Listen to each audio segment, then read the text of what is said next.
Hey guys, I hope everyone's doing well. So, um, I've decided to start a little video series. Um, this is gonna be a video about my interests, so my passions. Just kidding. Yeah, I'm gonna start a little series about my cross stitch projects. So I'm gonna show you guys what I'm currently working on, what I've finished, since a lot of you know that cross stitching is my passion and I post a lot on my Instagram.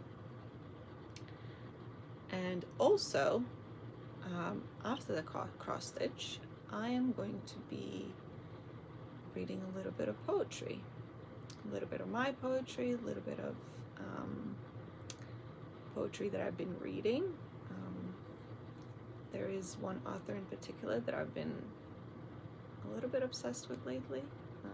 Not obsessed, but he's a very good poet, and I feel like I don't know, he really speaks to me, it resonates. But the main reason why I want to do this video series is to have something that my kids can watch if they want to when I'm no longer here. Yeah, I haven't made many videos like this in the past, but I feel like I don't know, it's something that they might need in the future. When I think about my grandparents, you know, people that I loved and lost, I kind of wish I had videos of them. So when I'm missing them, I can, you know, sit and watch. But yeah, anyway, so that will be my little series. I am going to be showing my cross stitch, things that I'm working on, things that I'm finished, and also reading some of my poetry. So yeah, hopefully you'll, some of you will follow along, and yeah, it'll be fun. Oh, and I'm gonna make it like a Friday night thing. So yeah, it should be pretty short. Anyway, see you guys soon. I'm gonna pause now. I'm gonna grab some of my projects and we're gonna start. Bye-bye. Okay, hey guys. Okay, so here is my cross stitch portion of the video. I'm actually making this video the next day because when I tried filming originally, when I was filming the other two portions of the video, I realized that it was all getting chopped up and it wasn't really turning out the greatest. So, but yeah, okay, so I'm gonna share with you guys a couple of recent finishes, starts and finishes of my cross stitch. I'm gonna show you two, and they're actually by the same designer. So I usually use other people's designs to make cross stitches, but oftentimes I will make a lot of changes to kind of personalize it for my own style and things like that. Okay, so this designer is called Three Sheep Studio, which is a really cute name, and I actually love stitching sheep for some reason. So I have a lot of designs with like sheep on it. I don't know why. Sheep are cute, they're fluffy. Okay, so so the first one that I did was actually my birthday start. So I started it, I believe, on January 1st, so on my birthday, and absolutely love it. So this is a thistle, a plant that we all know. And it's actually my favorite plant. I absolutely love thistles, and I love the giant variety. They're usually called Scottish or Scotch thistles. And they're these huge, humongous, like 3-foot high plants. But yeah, I just absolutely love this one. I made quite a few changes. I picked a darker linen, so I have a hand-dyed linen, and this is Not that it's gonna matter to a lot of you, but it's by a company called Picture This Plus, and they make hand-dyed linens. So I used one of theirs. It's a 32 count linen. And yeah, I absolutely love this brown. I think it's worked out with the frame and the green and the purple. And I just love the colorway. I love everything about it. I did make a few changes. I think this was supposed to be this light green, the stock right here, but I don't know, I didn't like the way it looked. So I just kind of kept it with this like a medium green. But yeah, I love thistles. They're cute plants. They're very resilient and stubborn, and I love that. Kind of like me. Because I'm very stubborn. And yeah, and I don't know if you've ever, like, when you walk through the field and you come across a thistle and they get all stuck on you. The little thistle heads, when they dry up, you'll find them all over your clothes, and they're gonna be there forever unless you pluck them out. So anyway, yeah, cute, beautiful, resilient plant, and I loved stitching it, and I love having it displayed in my house. So that's one finish. Okay, and then the next one is this sweet, sweet, sweet little willow house. I absolutely loved stitching this. I only made a couple of changes. I mean, the colorway, the colors that this designer chose were perfect. I mean, I love earthy colors. I love anything and everything vintage, primitive. Oh yeah, I should mention that. So the style that I like stitching the most is the folksy or primitive style. So a lot of patterns and designs that our grannies maybe would have stitched. And I find it so beautiful and whimsical. So yeah, that's what I love to stitch. But anyway, love this. The only changes that I made, there was a black color that she recommended, but I didn't like how that looked. It was too stark compared to the other colors, so I ended up using the dark brown that was there. This border should have been black, but I decided to go with the brown. And then also the windows were supposed to be black, but it didn't really look that great. So I went with this yellow, almost like, you know, somebody's at home and they're shining their candles and we can see it through the window.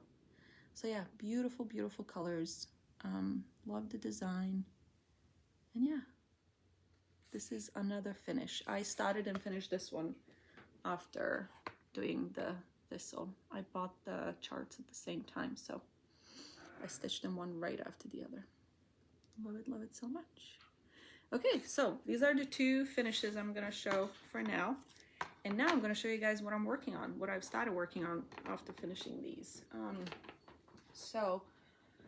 I bought this kit from Russia by Owl Forest Embroidery. A lot of people who are in the stitchy community know about them. They're pretty famous. But I bought this maybe 2 or 3 years ago. It's a kit, so it comes with linen, it comes with thread, it comes with the chart. So very, very convenient. They're not cheap because they are coming from far away. But I bought this one to actually make it for my kids' room, and I just never really got around to it. But it's a beautiful design. It's just a little woodland scenery with all the little critters and a cute little house. And it's just absolutely amazing. The colors are stunning, and they look really, really good on the linen that they've chosen. Okay, so I only have a little start. Maybe 2-3 days worth of stitching. I stitch usually a couple of times a day. I stitch either early in the morning for an hour after kids have just gone to school, and then maybe I'll get an hour like right before bed. So yeah, I don't have too much time. I mean, I used to stitch a lot more in the day too, but I came to a realization that I was like sitting for far too long, so I can't do that anymore. Which is a shame because I really love it. I could do it all day long, but I gotta move. So otherwise I'm not gonna do well health-wise. Okay, so this is my little start. So I started in this little corner, so right there. So I got the little owl and a couple of plant motifs, and the light's kind of shining through. Okay, there we go. And yeah, like I said, so this is not a hand, I don't think it's a hand-dyed linen. I think it's just like a factory kind of one. But the threads are hand-dyed and they're variegated. So the effects that you end up with are absolutely amazing. So yeah, that's the little start. And I would love to have this one finished in maybe a month and a half, and have it framed in my kid's room. So yeah, that's a little start. This one will take a while because it's a big one. It's a big one. There's a lot of little motifs, but I feel like each little motif is like a finish on its own. So if I can do like one motif a day, like I said, I can have it done in like a month. But I haven't actually picked it up in a couple of days now because I've been working on something else that's a little bit of a secret. So I'm not going to show that today.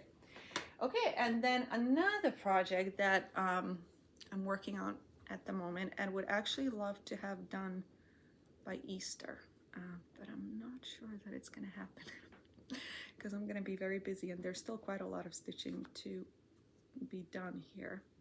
But I started it right after last year's Easter. I started it and then I put it away for a while because I was working on other things, and then I picked it up again around December. And I would yeah, I don't think I'll get it done, but I'll try. We'll see. So this is a more of a religious stitch, and it is Christ's last words. It is finished. So yeah, it's just a beautiful cross. And then it's kind of in two sections. So this portion will be the cross and the floral, which I'm mostly finished with. I do have the other border stitched as well. So I'm getting ready to go to the bottom where it's gonna say, okay, I'm gonna butcher so Tetelestai, I think that's how you say it. It is finished. And like I said, they were Christ's last words. So absolutely love how this is turning out. This was also a design by another designer. I think it's called Quaint Rose Studios, but I've made a lot of changes to it. So, I mean, all the colors. I think she had done it in one color only, and I decided, first of all, I chose a hand-dyed linen, which I then took like a stain, like an antiquing stain, and I splattered it, so to give it this kind of like aged look.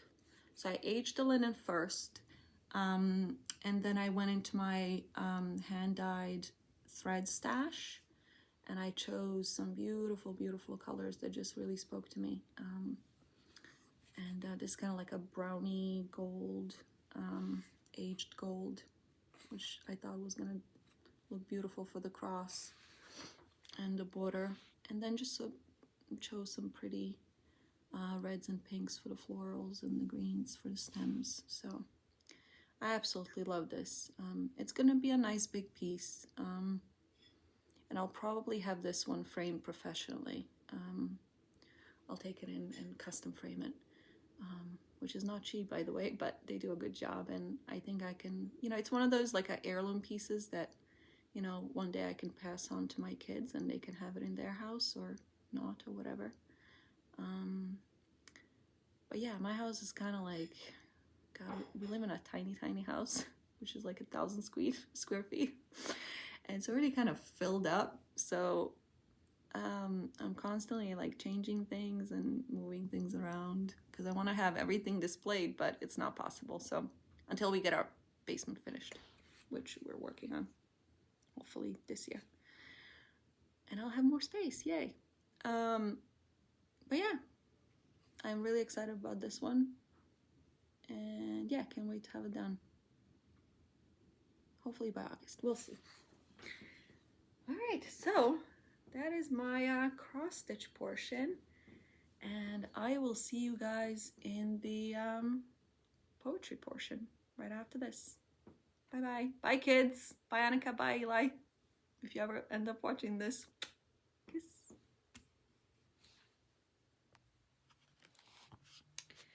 Okay guys, now that I'm comfy again, I'm gonna do the poetry section of this little video. So I'm gonna read one of my poems. This is a poem that I've written this year, and like all my poetry, it's always work in progress, so all poetry is always work in progress. Yeah, so you know, poetry's we feel inspired to write poetry when we feel deeply, and when we feel deeply, we're not very good at discerning. So as those emotions run their course, they zoom through your body, through your soul and through your mind.